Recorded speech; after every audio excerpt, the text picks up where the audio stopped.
All right, calculus, we are going to be looking at the Fourier response topic number 1. It's primarily function analysis and fundamental theorem of calculus, mostly fundamental theorem of calculus, which kind of leads us into some function analysis. So what are we going to be looking at? First, we're going to be calculating some type of area. You're going to be given like g equals the integral of f, and then it's going to ask you g of some number equals and g prime of some number equals. And this first one is going to be like an area calculation that we're going to do. And the second one is going to be just a y value, like a vertical value, like a y value kind of thing. Then second, amongst that, we're going to be doing some type of interpretation. And with this interpretation, you know, there's lots of options. But if we're trying to find a max of g, then in order to get that, we had to start with something like f had to change from positive to negative, because a max of g, meaning that it's going from increasing to decreasing, f had to change from positive above and negative below an x-axis. Similarly, and in the, well, actually inversely, a min of g is implied by f changing from negative to positive. And then, you know, kind of on the other side, not just interpreting, you know, max versus increasing or min versus decreasing kind of stuff. We're also going to be looking at points of inflection. And for you to identify a point of inflection, if I can write this correctly here, on G means that f double prime changed sign. And we're not going to have f double prime, we're just going to have a picture of f, or I shouldn't say f double prime, it's G double prime change sign. There we go. G double prime. And G prime is related to f, so G double prime is related to f prime, which is really the slopes of f. And that's what we're looking at, is the slopes of f. Now, a lot of this might not make sense right now, so we're going to put it in context. Let's just jump right in. So here we go. First one. Whoa, it's a picture. Oh, by the way, what are you given? You're given not only this, but you're going to be given some type of graph with segments and circles. Why circles? Because circles you can calculate the area of with geometry. So it's a geometry type graph. Let f be the continuous function defined on whose graph consisting of 3 line segments and a semicircle. Oh, that's interesting. Centered at the origin. Let g be the function that is from 1 to x. Notice that we start at 1. Hey, look at this. It said find g of 2 and g of negative 2. That's interesting. Then it says find g prime and g double prime. State the value or state that it does not exist. Find the x coordinate where it has a horizontal tangent. Okay, we could do that. When it has points of inflection. All right, so let's break it down one at a time. Find the values of g of 2. Okay, g of 2 is equal to the area from 1 to 2 of f. So what's the area from 1 to 2? That's the area from here to here? Yeah, that's it. Okay, so that's a negative area because it's moving to the right, which is positive, moving down, which is negative, and positive times a negative is a negative.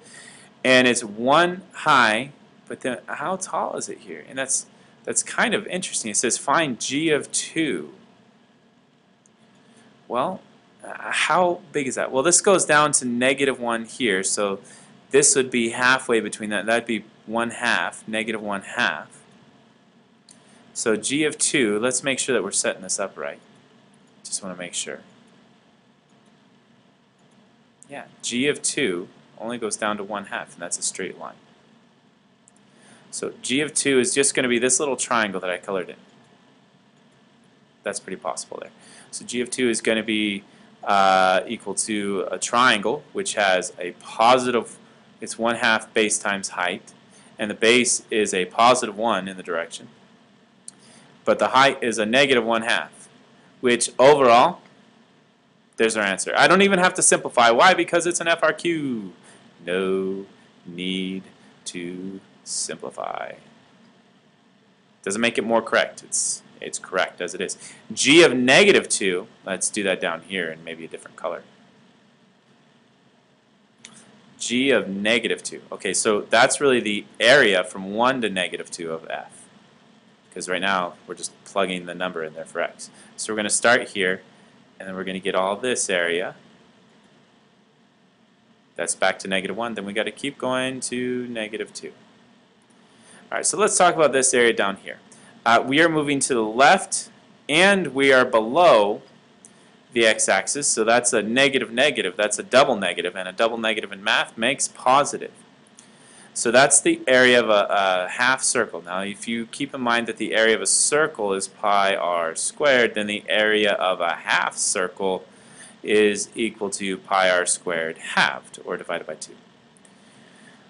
So that first circle is going to be, or that first area here, let's call this A. And this one we'll call B. When we add those up, then we're going to get a total area. So G of 2, which equals A plus B. And A is pi times, what's that radius? So that's radius is 1 squared divided by 2. And it's positive because it's negative times negative. And then B, this one's different because it's still negative moving left, but then it's positive, and a negative times a positive overall is going to be a negative area. And that's 1/2 base times height. Well, that base is 1 and the height is 3. And this is kind of crazy because I used labels A and B, and I labeled what A was and what B was. They get plugged in, and I'm done. Let's move on to part B. All right, find G prime. Okay. So now we get a little bit interesting. If G equals the integral from 1 to x of f, then G prime of x, I should say, equals f of x by fundamental theorem of calculus. You didn't have to say that, but that's really what's happening. And that's not negative. That's G prime of x equals f of x. So G prime of negative 3 equals f of negative 3, which in this case, f of negative 3, 1, 2, 3, is right here. And you're probably wondering, where is that? Is that right here at 2? It is. It is, in fact. And you know, they're kind of being a little tricky, not giving you the actual number there. You have to figure it out for yourself. But it goes between 1 and 3, so that it's at 2. So that is 2. Then the other piece here is G double prime of negative 3. Well, think about this. Take the derivative of each side. That would just be f prime of negative 3, which is the slope at x equals negative 3, which overall, check out this slope. I go up 2 over 2. That's 2 over 2. It's positive, or just 1 if you want to say it. But that's our answer. Find the value or state that does this not exist. Well, I did. I found it. There's 1 and there's 2. This is a very fast question. Very fast if you know the calculations you're working with. All right, now we're going to get into a little more explanation. Why? Because right here it says justify your answers. So let's look for buzzwords. First buzzword that I see is this right here, horizontal tangent line. So horizontal tangent line. If something's a horizontal tangent line, the reason or the stuff that we're going for a horizontal tangent line is that G prime equals 0. For G prime to equal 0, that is saying that f equals 0, that we have an intercept. For each of these points, determine whether G has a relative min, max, or neither. Okay, so for G prime, I shouldn't say that. For G to be a max, that means that G prime has to change from positive to negative, which is the same thing as F has to change from positive to negative. Similarly, for G to be a min, it's the inverse of that. Looking kind of at our 3 steps of reasoning here. G prime has to change from negative to positive because it's going down then up, which means F has to change from negative to positive. Okay, so let's take a look at our graph and see when these things happen. So here's a picture. I'm going to copy it, copy, and paste. So when does that happen? When do we equal 0? It looks like we equal 0 here and here. And check this out. Before I'm positive, after I'm negative. Why? Because it goes from above to below. And then right here I am negative, then negative again. So if I were to kind of make a chart of what's happening at X and G prime, or F, because it's the same thing, I'm looking at -1 before and after, and 1 before and after. So at -1 I am, let's say, at like -2, and then at 0, and then at 2. So at -2 I am definitely positive, then 0, then negative, then 0, then negative. So that means G is going up, flat, down, flat, down. So now let's summarize this, because we have to summarize our results. That's the justification. So G has a horizontal tangent at X equals plus or minus 1. G is a relative, is it max or min? This would be a max. Relative max at X equals -1 because G prime changes from positive to negative. Similarly, G is neither a min nor max at X equals 1 because there's no sign change. There is no sign change. You have to change sign in order to change direction. Change sign in your derivative to change direction. So there's no sign change means no direction change. So there's no min, no max. You just kind of hesitate. You go and then you flatten out, you're done, and then you keep going. So that's it. That's done. Done. Done. Is there more to this question? Let's see. Part D? Maybe? Yes. Okay, so there is. Alright, so now we're looking even further at point of inflection. So for G to be a point of inflection, that means that G double prime has to change sign. But we don't have G double prime. Instead we have F prime has to change sign. We don't even have F prime. We just have a picture that we can interpret F prime from. So that means that F has to change slope. So where does that happen? It looks like it happens here because we go up and then down. And it happens here because we're going down, then up. And it happens here because we're going up and then down. Alright, so that tells us that G has a point of inflection at X equals -2, X equals 0, and X equals 1 because, ready for it? F changes from increasing to decreasing or decreasing to increasing, which makes G double prime change sign. There we go. So that's our reasoning. That's our explaining of our reasoning. This last little bit at the bottom. There we go. Problem done. And how far are we in? I don't even know. So, you know, if you need to take a break, but we are going to move on and see some trends. Very similar answers in the next one. Whoa, the picture looks so much the same because we got circles and lines. Now this one steps it up. Look at this. They're like, we need to make it harder. So g of x is 2x plus the integral from 0 to x of f of t dt. Then we're going to find g of 3, g prime of x, and evaluate g prime of negative 3.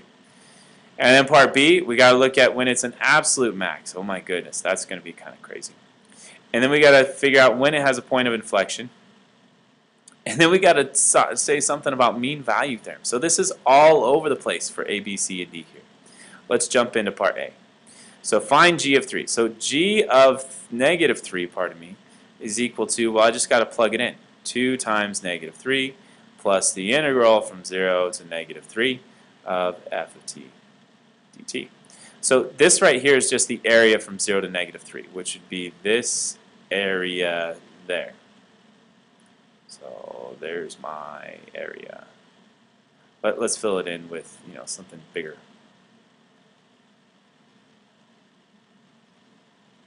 So that's the area that we're talking about. Okay, now I'm going to shade this in, and I'm going to call this area, not area B. How about area A? For area. Area. Okay, so A. So that's going to be 2 times negative 3 plus A, and I just got to figure out what A is. Well, A is a quarter circle, and area of a circle is pi r squared. So area of a quarter circle is pi r squared over 4. So this is going to be pi times this radius squared. This radius is 3. So 3 squared over 4. So that's g of negative 3. All right, but wow, that's just one. Now we got to do 2 more things. Let's figure these out. Well, g prime of x, by fundamental theorem of calculus, we can take the derivative of the first term individually because it's independent by this plus sign. And then the integral of the derivative of 0 to x is 2x plus f of x.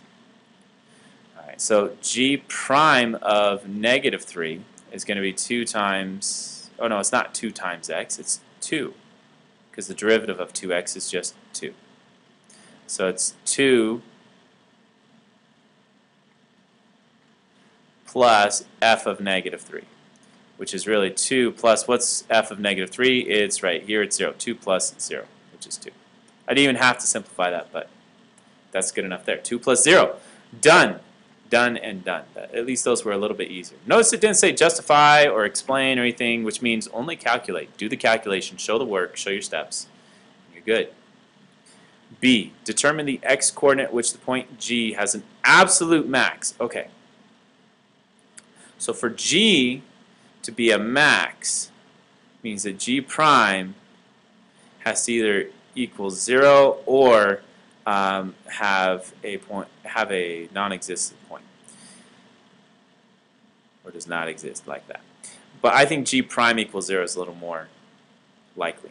Now earlier we figured out G prime, so we're going to say G prime of x, which is 2 plus f of x. We're going to say that equals 0. So the question is, if I were to solve this equation, when does f of x equal negative 2? Well, it only happens once, and it's right here. So really, to figure out if that is a maximum value, I have to figure out what f of x, or here, where is that? When does this happen? Let's get real specific. It looks like it happens right here at 1, 2, 2.5. X equals 2.5. That's when it equals negative 2. Alright, so I got to figure that out. I got to measure that. When does x equal 2.5? Or what is g of 2.5? And then I got to compare a couple other values. I got to compare negative 4 and 3. I can almost guarantee that the negative 4 is not going to work. But let's compare them all together. So we're going to compare g of -4, g of 3, and g of 2.5. Well, g of 3 I already figured out. What was it? We figured out just a little. No, that was -3. Never mind. Well, g of 3 is going to be 2 times 3 plus the integral from 0 to 3 of f of t, which is 6 plus how much? Well, we got a triangle here plus another triangle there, and they're actually equal to each other, so it's 6 plus 0. It's just 6. G of -4 is going to be 2 times -4 plus the area from 0 to -4. And that area is going to be pretty negative, and it's definitely going to be less than 6, so that's out. G of 2.5 might be a winner, though. Let's see what we get. That's going to be 2 times 2.5 plus the area from 0 to 2.5 of f of t. We need a little bit extra space for work here, because this area is going to be this triangle, which is 1.5 times 3 divided by 2. So it's 5 plus that, minus this one, which is 1 by 2. So the area of this inside here would be -1/2. So it's -1/2. Now if I were to calculate all this together, I got 5 plus 3/2 times 3/2, because that's 1.5 is really 3/2, minus 1/2. Now, you know, this is really, what is this? 3 times 3 is 9 over 4. Let's put everything in terms of 4. So that's like 20 over 4 plus 9 over 4 minus 2 over 4 equals 29 minus 2 is 27 over 4. Now the question is that greater than 6? It is. You better believe it. 27 over 4 is greater than 6. Therefore, G is an absolute max at x equals 2.5, because G prime, or G has a critical point, we could say that, at x equals 2.5, and G of 2.5 is greater than G of 3, which is also greater than G of -4. So we're saying it's the biggest. G of 3 is kind of in the middle, and G of -4 is the negative one. It's way down there. Okay, so that's it for that one. For part B, that's a lot. Kind of complex there, but still doable.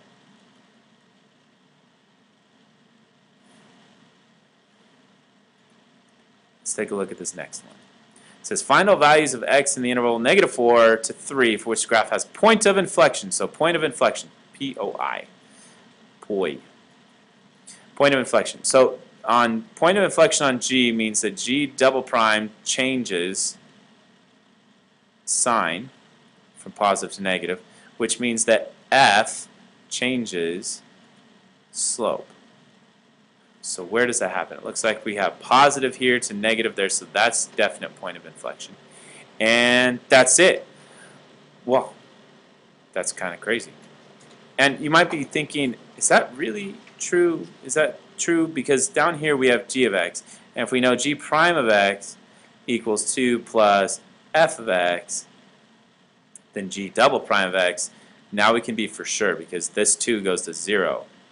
And it's just f prime of x, which is the slope of f. Okay, so yeah, our reasoning is sound. So G has a point of inflection at x equals 0 because G double prime changes sign.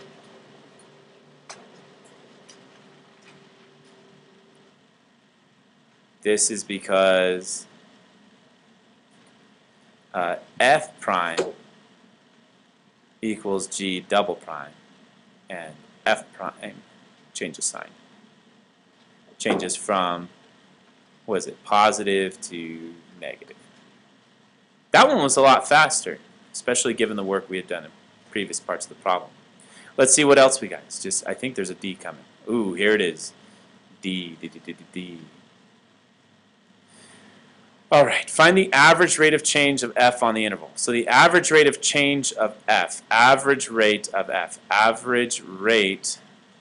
f equals f of b minus f of a over b minus a.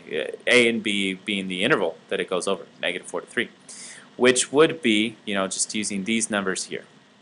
So we're looking at -3 minus -1 over 3 minus -4.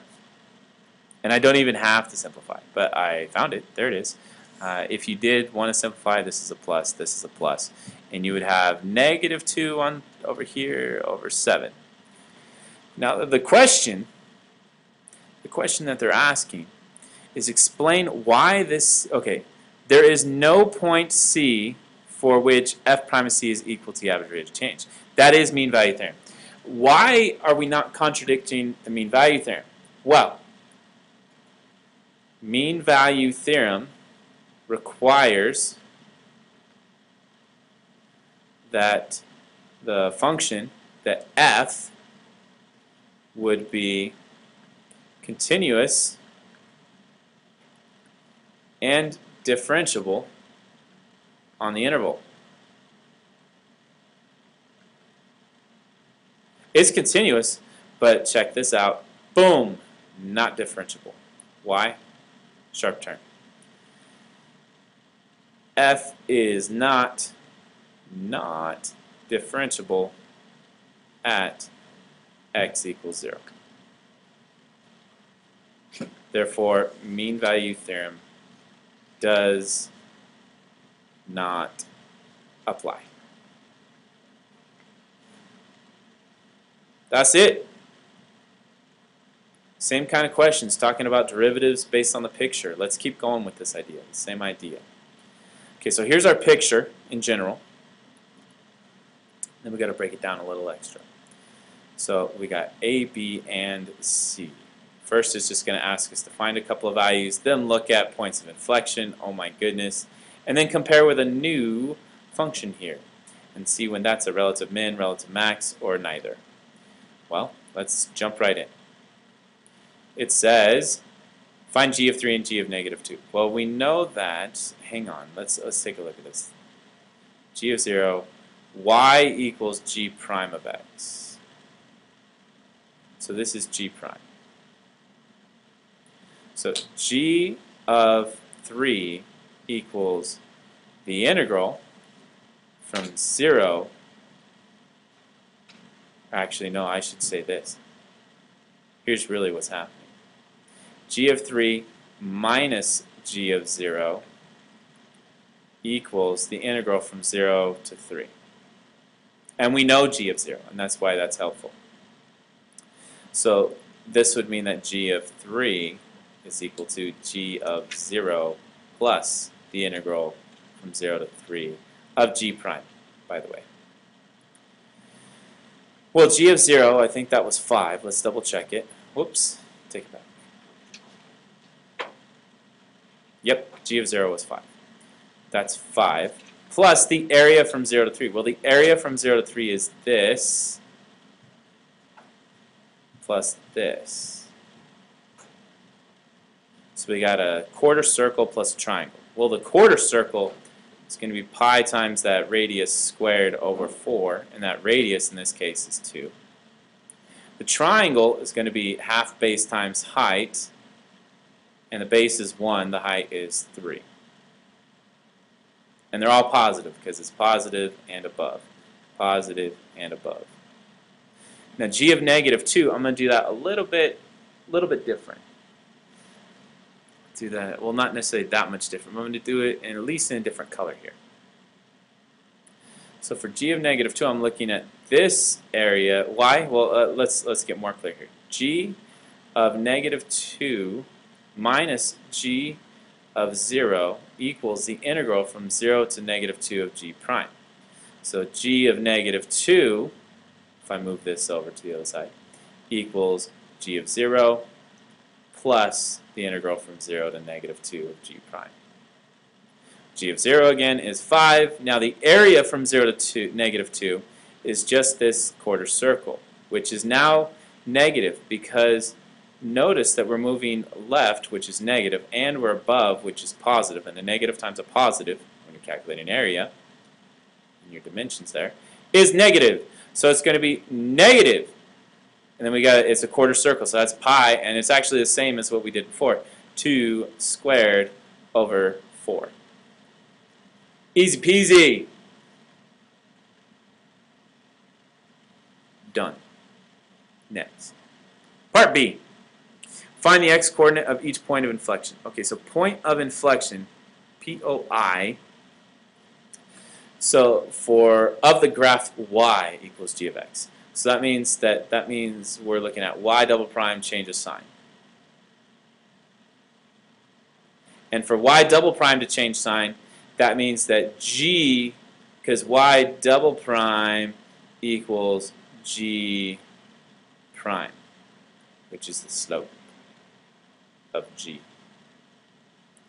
G prime changes sign.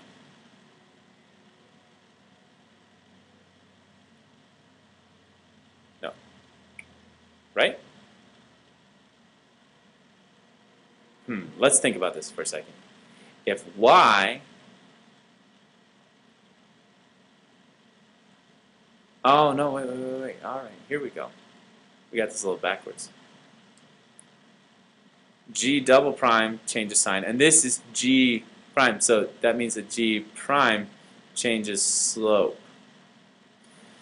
So where do we change slope? It's the same kind of thing as the same trend that we saw earlier, but it's just worded slightly different. That's interesting. G double prime changes sign, that means that G prime changes slope. Here's G prime. So when does this change slope? It goes from increasing to decreasing here, and here, and here. Wow, 3 points of inflection. So y has points of inflection at x equals 0, x equals, what's that, 2, and x equals 3. Because G prime changes slope.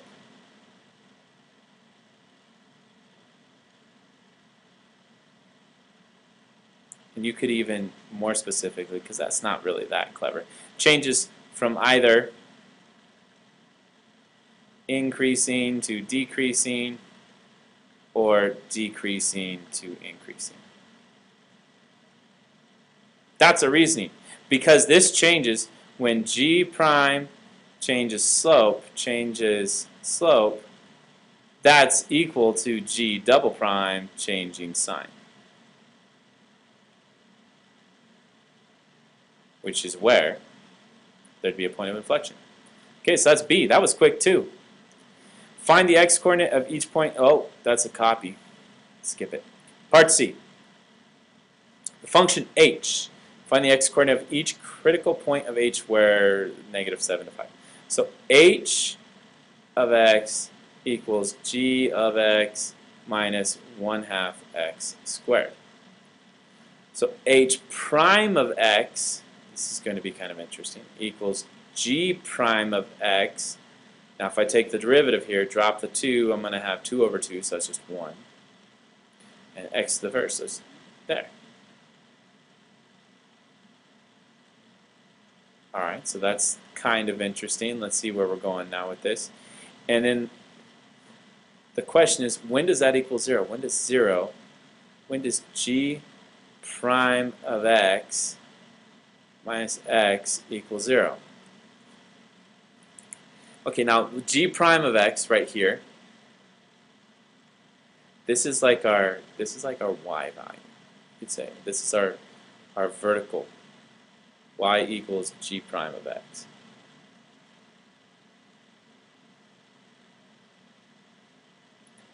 So in other words, it's saying when does y minus x equals 0? That's when y equals x. Hey, that's an interesting line. That's the kind of line. I'm going to be really specific here. I'm going to get really down to it. That's the kind of line that looks like this. It goes out the other way as well. When does that happen? Well, it looks like it happens at two places. It happens here and here. Okay, that's kind of interesting. So let's dissect this a little bit. Oh, and it might help us to say what h double prime of x equals. H double prime of x, and well, this is going to be g double prime of x minus 1. Right? Yep. There it is. Okay, so g double prime of x minus 1. So we would have critical points at these two intersections. Critical points, h has a critical point at x equals, well, so what's this value? That's kind of interesting. The radius is 1, so what would this be? That would be square root of 2. At x equals square root of 2, and x equals 3. Then the question is it a relative min, relative max, etc., etc.? So let's compare them, x and h prime.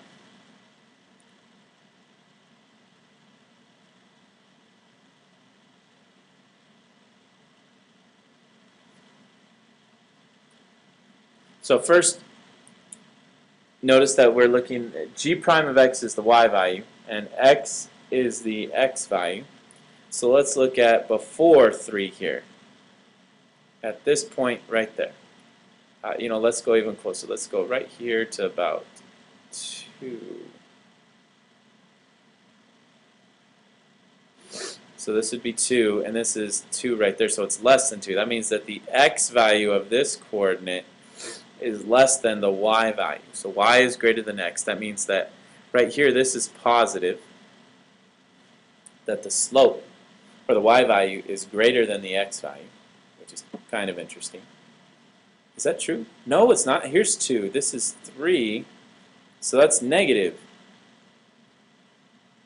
This is a little confusing here. You're trying to make a calculation on a whole combination of things. But this would be negative. And then similarly here, let's say we're at 2 for our x, or when we're at x equals 2, that'd be 0 minus 1. So that'd be negative. That's still negative the whole time. So that's negative in between there, and then but here it's positive, and afterwards it's negative again. So let's think about what's happening with h. That means we're going up, down, and then down again. So h has a relative max at x equals square root of 2 because h prime changes from positive to negative. Similarly, h has no extrema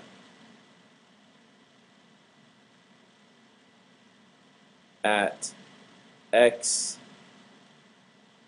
equals 3 because h prime does not change sign. Wow, that was a lot of work. A lot of work just for a little interpretation there. But I think that's it for that question. That was a lot going on. Okay, so let's look at this one. It's similar, but it's almost not as hard as you would think in looking at it. It just has some trig brought into here because we got some cosine, we got some pi's, but same general calculations. We're going to wrap it up with this one. We just got a, b, and c. Pretty straightforward. So let's start with a. A says f of x equals g of x minus cosine x over 2. So find this integral from negative 2 pi to 4 pi of f of x. Well, show the computations that lead to our answer. So that means, okay, here we go. That means we're going to be taking the integral from negative 2 pi to 4 pi of g of x minus cosine x over 2 dx. Now we can split this up into two integrals. So that means we're going to have the integral from negative 2 pi to 4 pi g of x minus the integral from 2 pi to 4 pi of cosine x over 2. Both of these have a dx as well in here. Now the first one, that's not a big deal at all. That's the area from negative 2 pi to 4 pi. So if you think about that, it's just a triangle. Here's our base, which is 6 pi. Here's our height, which is 2 pi, and it's just a triangle. So this is going to be 1/2 6 pi times 2 pi minus whatever this is. Okay, so let's take a second to figure out this antiderivative. If we were to say the antiderivative of cosine of x over 2, well, let's do a u substitution here. U equals x over 2. Du dx equals 1/2. So if we move stuff around, we can get 2 du equals 1 dx, and that would make this 1/2 cosine u du. And the antiderivative of that is just 1/2 sine u. So this on over here is going to be the antiderivative of that is going to be 1/2 sine x over 2 from 2 pi, negative 2 pi, pardon me, negative 2 pi to 4 pi. Now you might be thinking, oh, I got to do all those calculations. No, you don't. You just have to say 1/2 6 pi times 2 pi minus 1/2 times, let's do a whole bunch of stuff here, sine of 4 pi over 2 minus sine of negative 2 pi over 2. And that's it. I don't need to simplify it. This is trig. This is calculation. I don't need to do the actual calculation of it. I just plug it into what I would get. So that's done. That's good to go there. And if you waste your time going further, you know, man, crazy. No need to. Find all the x values in the open interval for which f has a critical point. Okay, so for f to be a critical point means that f prime equals 0 or f prime does not exist. And let's see when that happens. Well, first we got to figure out f prime. F prime of x is g prime of x. And then the antiderivative here, we got a chain rule, is going to be plus sine of x over 2 times 1/2. Okay, now sine is in existence the whole time. That's continuous. G prime here, that is continuous as well. But you might be thinking, wait a second here. Can I take the graph of g and take its derivative everywhere? Almost, not here. G prime does not exist. Why? Because it's negative on this side and positive on this side. So let's see what's going on with that. For this to work then, for this to have a critical point, we know that it's going to happen at x equals 0 for sure. But then also when g of x plus sine of x over 2 times 1/2 or divided by 2 equals 0. Man, when would that happen? You know, I'm not sure. But is there any possibility for that to equal? Okay, so negative g of x. Here's g. And I go up to 2 pi and 1 pi and 0. And is there any time when sine equals those, when I would plug in those two things? Well, it's kind of hard to tell. I would go with this one for sure. And if you're thinking, when does it have a critical point? Well, is there any time when this kind of changes positive to negative? Right now, it really doesn't look like it. I think we have a good answer. There's probably one or two more, but this would be most of what I would give. And it's because G prime does not exist. Now, let's take a look at C here. Let h of x equals 0 to 3x of g of t. Find h prime of negative pi over 3. All right, now this is easier than you would think. The general idea is that, let's say, for fundamental theorem of calculus part 2, if capital F prime equals little f, we'll go with that. Or actually, no, even more simple. Even more simple. If f equals f of x equals the integral from like a to b of f of t dt, then f prime is going to be little f of b times b prime minus little f of a times a prime. And the crazy thing here is, like, a equals 0, a prime equals 0. So if a prime equals 0 here, that means this second half is gone. Now this top piece here, b equals 3x, b prime equals 3. So h prime of x is going to be g of 3x times, you ready for this? 3. So h prime of negative pi over 3 is going to be g of 3 times negative pi over 3, which is really just g of negative pi, times 3. So let's take a look at what g of negative 3 is. Or not g of negative, g of negative pi times 3. G of negative pi, if I'm not mistaken, I think is actually just pi. Right here. Right there. This is negative pi. G of negative pi is pi. That was easy enough. So this is going to be pi times 3. That was it. That easy. Super easy. 3 pi. Okay, so that's basically everything that we've done. But quick summary of like the general idea. You're looking at fundamental theorem of calculus, and you're trying to do. You got the whole capital F of b minus capital F of a is equal to the integral of little f from a to b, and you're trying to solve for areas and calculations there. You got to realize that when you're doing a max of, let's say, f, that means that f prime is changing from positive to negative. And similarly, let's say, like g equals f prime, then g prime is related to f double prime. An inverse relationship as well. You got to keep these things in mind as you're going through. If g is f prime, and also if g equals the integral of f, then g prime is f, and g double prime is just f single prime.